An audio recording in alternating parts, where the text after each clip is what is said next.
風月同天系列报道，今天我们要带您看到东方之珠香港，因为它作为全球领先的金融中心，这一座城市它是以非常惊人的效率和财富累积，稳坐亚洲金融枢纽的龙头地位。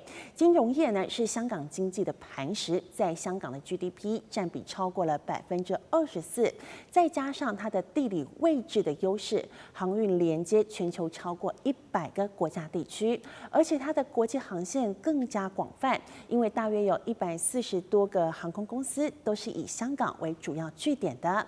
2024年，香港国际机场更被评选为是全球最繁忙的货运机场。然而，在经济快速发展之下，极端的贫富差距让这一座繁华之都始终都难以撑起无家者的归宿。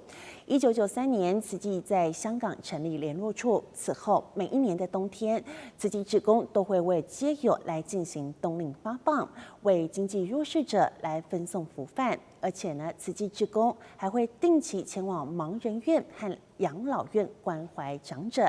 2008年的时候，香港慈济仁义会在全港最贫困的地区之一天水围举办了义诊服务，为当地的经济弱势者来守护健康。而在高通膨的压力之下，2011年，志工转而对于住在劏房或者是笼屋的居民展开无限的关怀。再来认识这一位，他叫做曾繁明，他曾经在街头流浪10多年，看尽了人生百态，也体会到人情冷暖，他却对社会底层也寻觅出一套他自己的生存模式。3年前，他在慈济的帮助之下，有一个固定的住所，能够遮风避雨。曾繁明他说非常的感恩，而且他非常的知足。于是呢，他之后跟着慈济志工的脚步来开始展开街友关怀。曾繁明说呢，他要把当初的那一份感动化作行动。尽管自己不是富裕的人，但是他希望自己能成为一道光，把爱送到有需要的角落。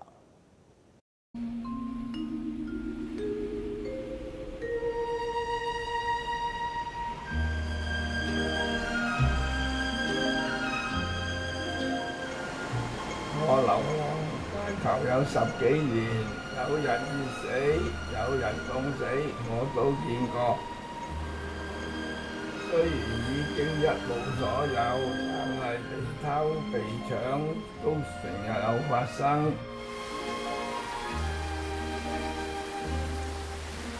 我老婆有精神病，為咗避免同佢衝突，唯有離家出走，讓間屋俾佢住。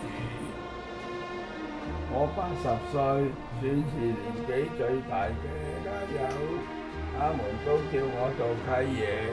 我成日都會言過來人嘅經驗，提醒他們唔好咁過咁嘅生活。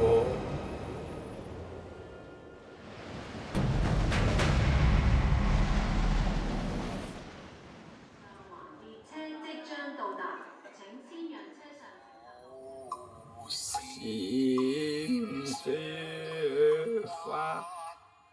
2023年曾經係街關懷過我嘅慈濟志工，知道咗我嘅難處，幫我咗一間劏房，仲向我壞眉情。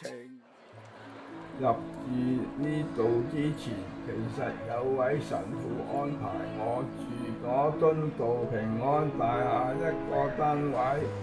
嗰陣時，我以為總算可以安安穩穩過日子，點不知租金又遞升，教會都無力幫我唯有又瞓街。好在有慈濟出手，仲幫我申請埋社會補助。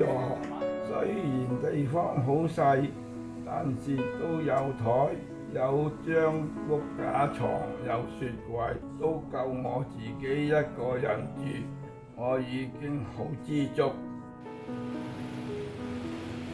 慈濟志工又不嫌棄我老，有活動又叫埋我去參加。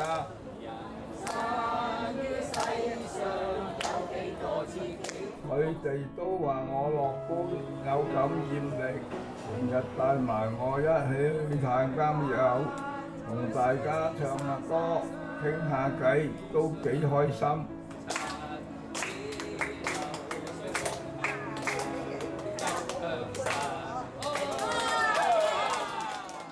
佢哋話我以前是手心向上，現在都可以手心向下。每一次見到街友開心，我都開心。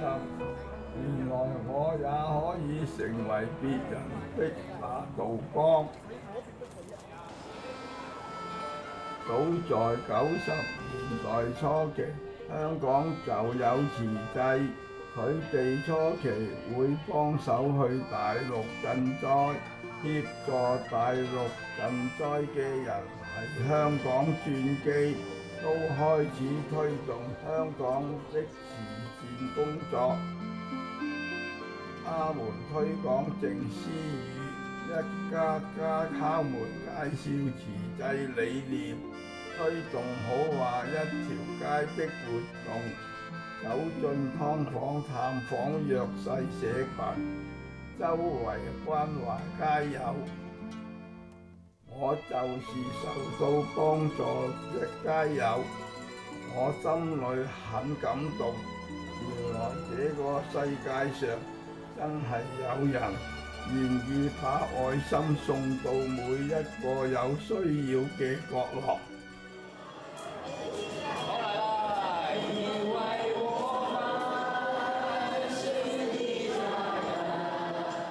我要快快樂樂過好每一日，等到要走嘅嗰日，就瀟瀟灑灑地說再見。